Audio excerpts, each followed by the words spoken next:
الحمد للہ رب العالمین والعاقبۃ للمتقین الصلاۃ والسلام علی امام الانبیاء والمرسلین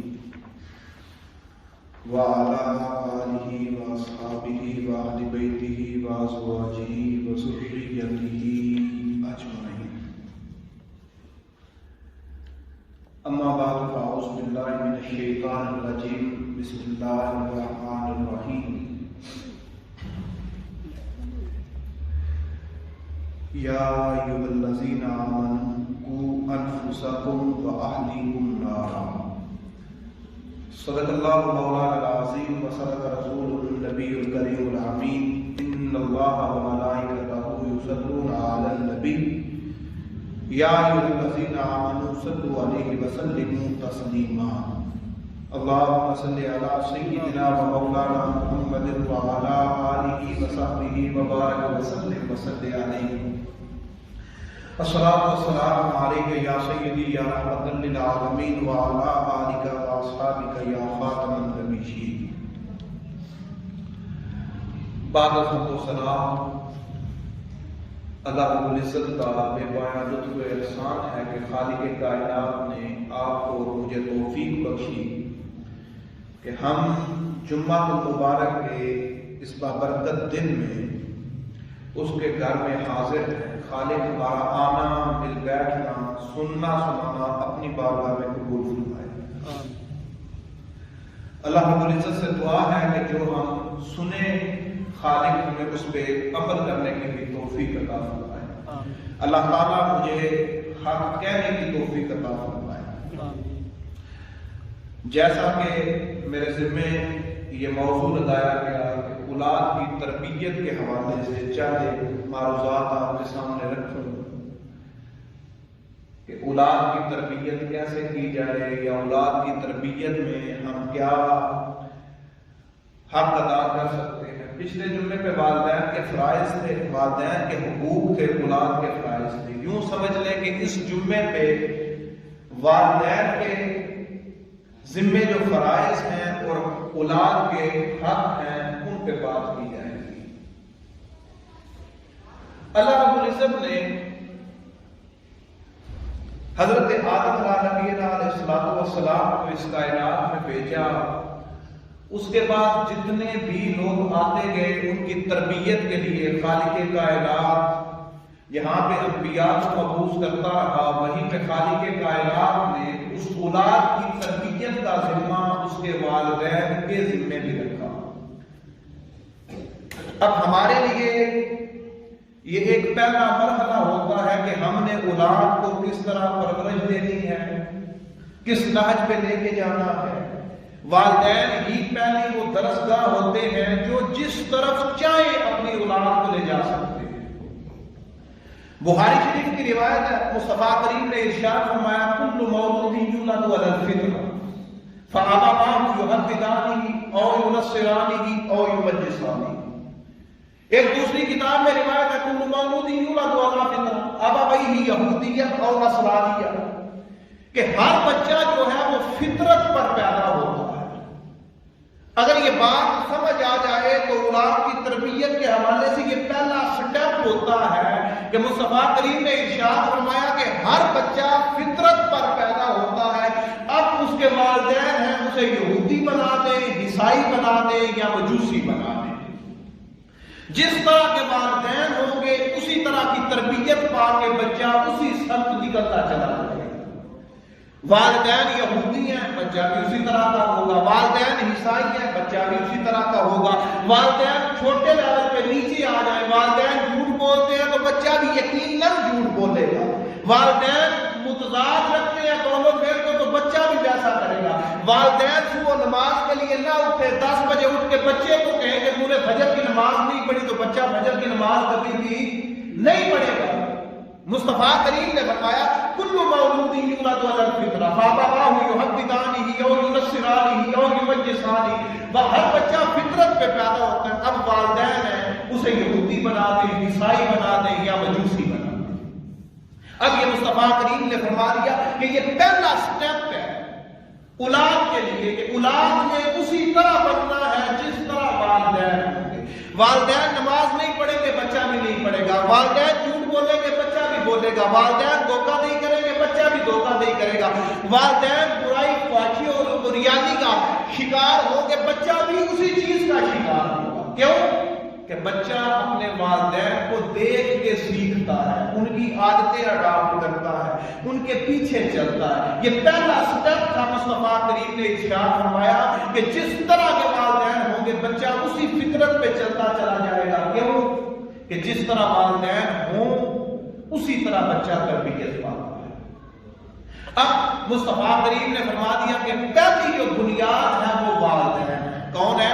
والدین۔ بولے تھوڑا سا، والدین۔ اب اگر قرآن مجید سے پوچھیں کہ اولاد کی تربیت کیسے کرنی ہے تو پہلی چیز اولاد کے آنے سے پہلی چیز ہوتی ہے ہماری ترجیحات، کہ ہماری ترجیح کیا ہے۔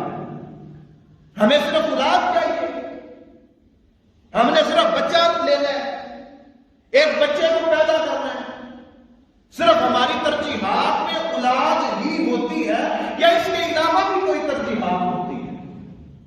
اللہ رب العزت نے قرآن مجید میں ارشاد فرمایا حضرت زکریا علیہ السلام کے بارے میں، اب بچہ پیدا نہیں ہوا، انبیاء کی جو ترجیحات ہوا کرتی تھی جب اولاد مانگتے تھے تو وہ ترجیح کیا ہوتی تھی؟ ہماری ترجیحات میں ہوتا ہے کہ بچہ ڈاکٹر بنے گا، پیدا نہیں ہوتا ہم پہلے ہی کہنا شروع کر دیتے ہیں بچہ انجینئر بنے گا، بچہ بزنس مین بنے گا، بچہ یہ بنے گا، بچہ خدا بنے گا، اور بھائی بچہ جو بھی بنے گا، لیکن قرآن بھی تو بتاتا ہے نا کہ انبیاء اس طرح کے بچے مانگا کرتے تھے۔ ہماری ترجیحات میں وہ چیزیں شامل ہی نہیں ہوتی کہ ہم نے بچے کو کس طرح پرورش کرنا ہے، کس طرح پالنا ہے۔ حضرت زکریا علیہ السلام کی دعا خالق کائنات نے قرآن میں نقل کی۔ اللہ رب العزت نے ارشاد فرمایا جب حضرت زکریا علیہ السلام حضرت مریم کے پاس گئے تو وہاں پہ دیکھا کہ بے موسمہ پھل پڑا تھا آپ کے حجرے میں۔ پوچھا تو حضرت مریم نے بتایا کہ خدا کی طرف سے آیا، تو اللہ رب العزت سے یہ دعا مانگی، آپ کے دل میں خیال آیا کہ جو رب اس حجرے میں بے موسمہ پھل دے سکتا ہے تو میں زکریا کو 86 سال کی عمر میں اللہ رب العزت اولاد بھی دے سکتا ہے، پھر وہ قادر ہے۔ تو آپ نے دعا مانگی وہاں پہ، ہنالک دعا زکریا ربہ، سورہ آل عمران آیت نمبر 38 ہے۔ خالق کائنات نے یہ آیت نازل فرمائی مصطفیٰ کریم پہ کہ اسی جگہ حضرت زکریا علیہ السلام نے اپنے رب سے دعا مانگی۔ کیا دعا مانگی؟ فرمایا قال ربی ہب لی من لدنک ذریۃ طیبہ، کہ یا اللہ مجھے اپنی جناب میں سے پاک اولاد عطا فرما۔ کون سی اولاد عطا فرما؟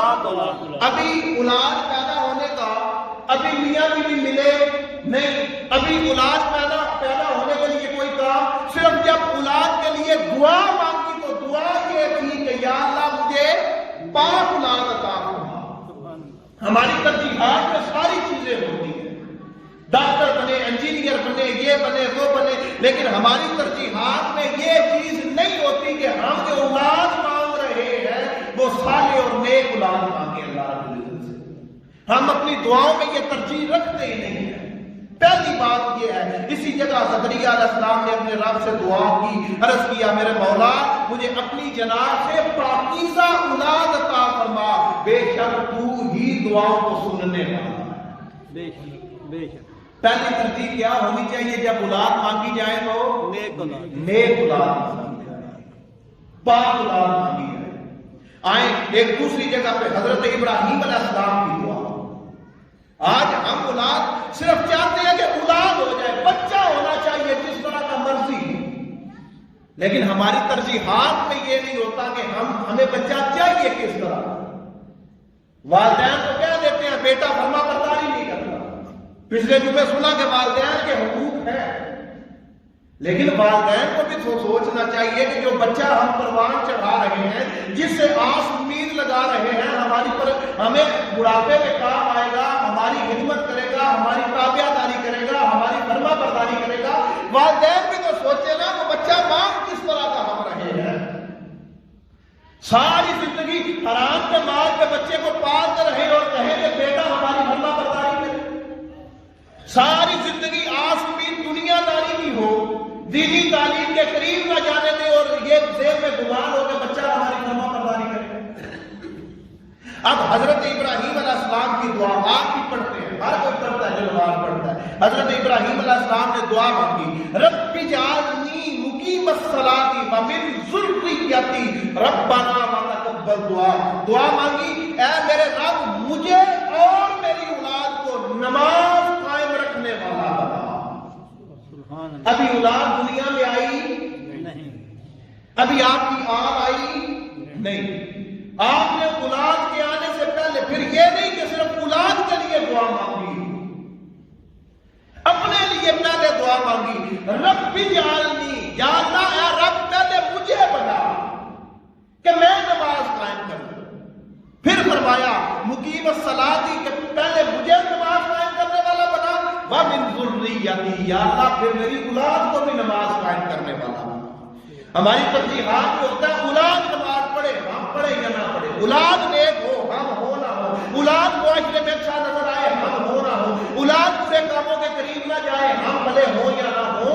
حضرت ابراہیم علیہ السلام کی یہ دعا بتاتی ہے کہ آپ نے پہلے اپنے لیے دعا مانگی کہ یا اللہ مجھے نماز قائم کرنے والا بنا، پھر کہا کہ یا اللہ میری اولاد کو نماز قائم کرنے والا. لیکن ہماری ترجیحات میں یہ چیزیں نہیں ہوتی. یہ پہلا سٹیپ ہے، پہلی بنیاد ہوتی ہے کہ جب ہم اولاد مانگتے ہیں اللہ سے، اس وقت ہم اولاد کیسی مانگتے ہیں. پھر خالق کائنات نے ایک تیسرے مقام پہ ارشاد فرمایا، بڑی کمال بات ہے. حضرت ابراہیم علیہ السلام کی ایک اور جگہ پر سورہ کہف میں آپ نے فرمایا، دعا مانگی آپ نے ایک اور مقام پہ، ربی ہب لی من ذریتی طیبہ، کہ یا اللہ پاک مجھے نیک اور پاک اولاد، صالح اولاد، من الصالحین، نیکوں میں سے اولاد عطا فرما. تربیت تو ساری بات میں رہ جاتی ہے نا، تربیت تو ساری پیدائش کے بعد آتی ہے. یہ وہ سٹیپ ہے جب ہم اولاد مانگتے ہیں اللہ سے کس طرح کی اولاد مانگتے ہیں. ہماری ترجیحات میں ہوتے ہی نہیں کہ ہم نے نیک اولاد چاہی ہے. والدین کی ترجیحات میں ہوتے ہی نہیں کہ ہم نے اولاد کس طرح کی دے، بس اولاد چاہیے جی، اولاد چاہیے. اب خالق کائنات نے سورہ تحریم میں ارشاد فرمایا، آیت نمبر 6، تینوں قرآن کی آیات ہیں جو میں نے آپ کے سامنے تلاوت کی. اللہ رب العزت نے ارشاد فرمایا، بڑی کمال بات ہے. اگر بات سمجھ آ جائے تو آپ کو اور آپ کی اولاد کے حوالے سے آپ کو بات کلیئر ہو جائے گی. یہ آیت اگر آپ ذہن میں بٹھا لیں، اللہ رب العزت نے ارشاد فرمایا، اور مخاطب بھی آپ اور میں، عام مسلمان بھی نہیں، عام انسان بھی نہیں ہے، کافر نہیں، یہودی نہیں، منافق نہیں، عیسائی نہیں. فرمایا یا ایھا الذین آمنوا، ہر وہ بندہ جو کلمہ پڑھ کے ایمان میں داخل ہوا ہے وہ مخاطب. فرمایا یا ایھا الذین آمنوا قوا انفسکم واہلیکم نارا، اے ایمان والو خود بھی آگ سے بچو اور اپنے گھر والوں کو بھی آگ سے بچاؤ. اس میں اللہ رب العزت نے وہ بات سمجھا دی کہ اگر کوئی بندہ یہ کہے کہ میں نمازیں پڑھ لوں، میں روزے رکھ لوں، میں زکاتیں دے لوں، میں سارے نیک کام کر لوں، میں مسجد میں چلا جاؤں، میں یہ کروں، اور میری اولاد کو، میرے گھر والوں کو ضرورت نہیں، میرے بیوی بچوں کو ضرورت نہیں، تو فرمایا نہیں، قوا انفسکم، پہلے آپ خود اپنے آپ کو آگ سے بچاؤ. پھر فرمایا اپنے گھر والوں سے گھر والوں کو آگ سے بچاؤ.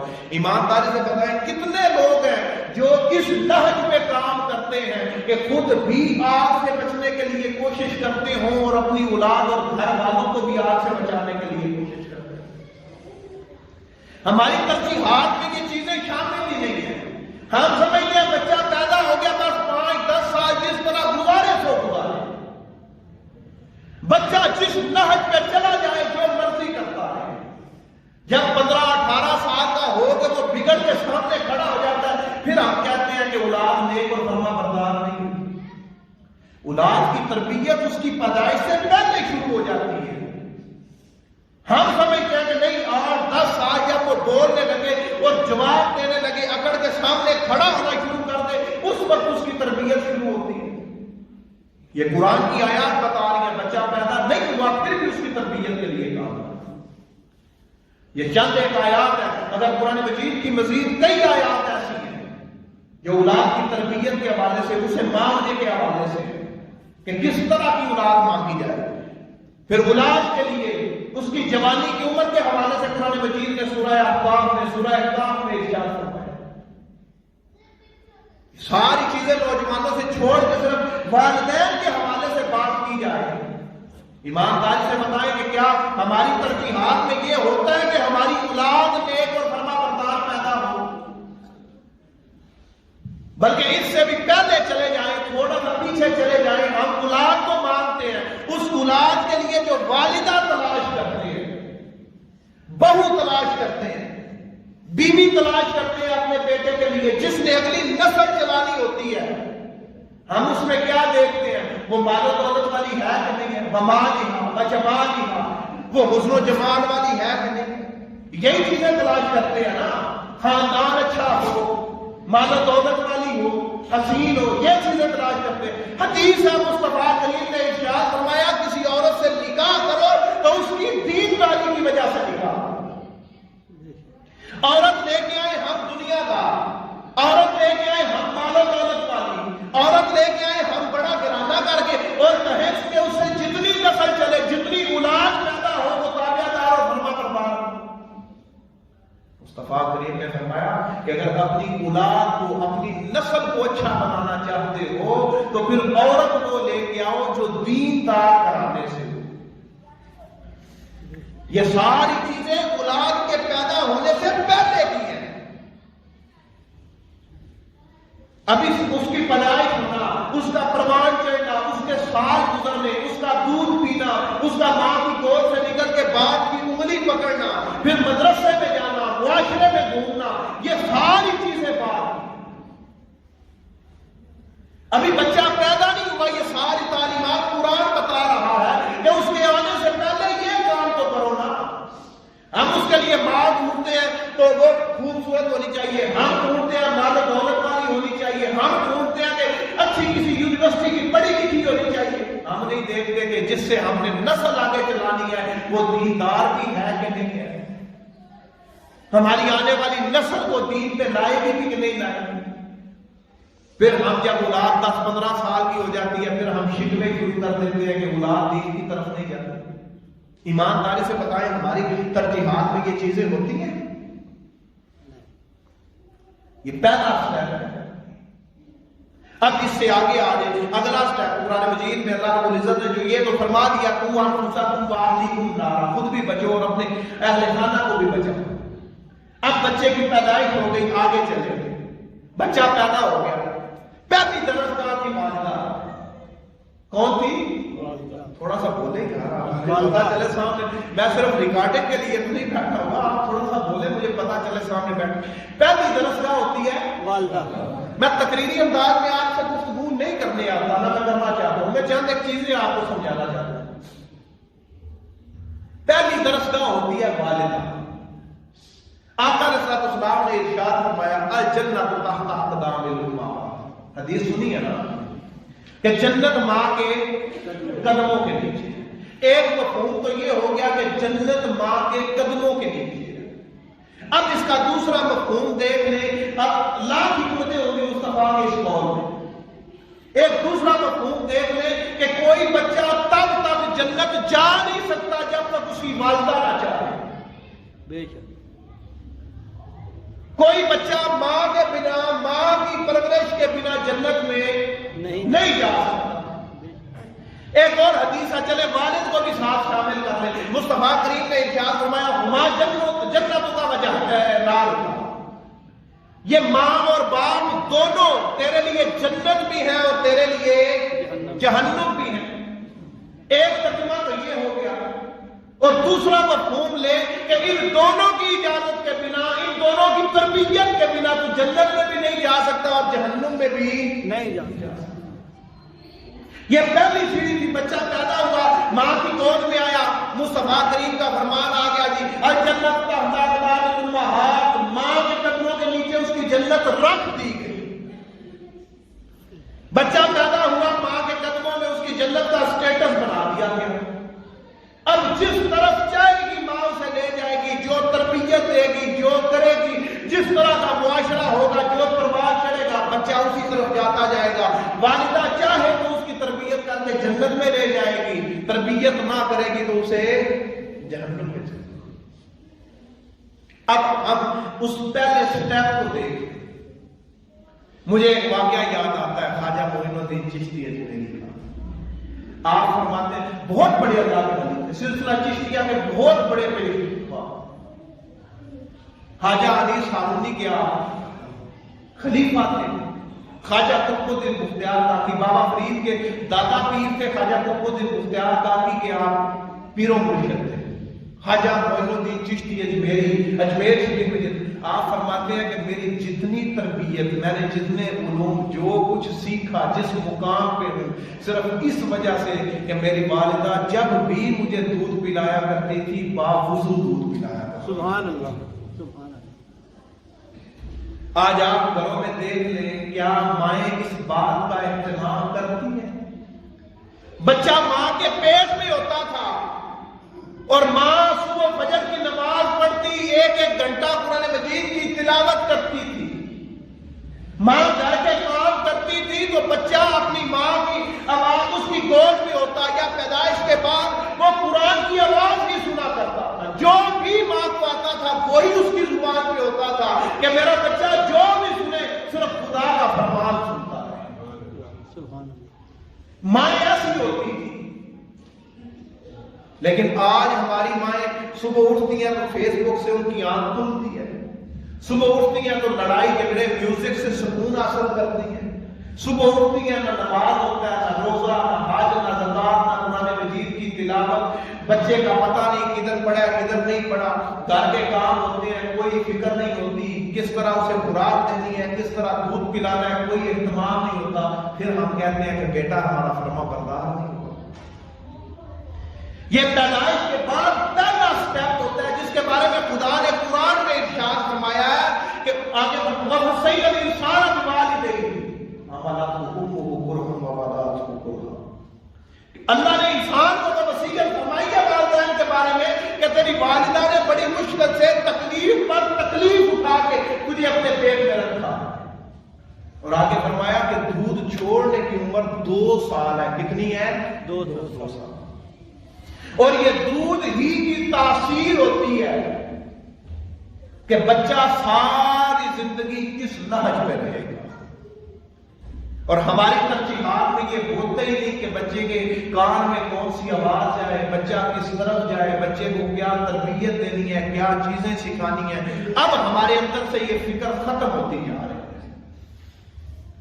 وہ مائیں نہیں رہی جو بچوں کی اس طرح تربیت کیا کرتی تھی. کوئی بابا فرید الدین گنجے شکر بن جاتا تھا, کوئی سلطان باہو بن جاتا تھا, کوئی معین الدین بن جاتا تھا, کوئی ولی بن جاتا تھا, کوئی غوث بنتا تھا, کوئی قطب بنتا تھا, کوئی ابدال بنتا تھا. آج ماؤں کی تربیت میں وہ پہلا سٹیپ بھی نہیں رہا کہ اس کی پرورش کس طرح کرنی ہے. اور گلا شکوہ کرتے ہیں اولاد فرما بردار.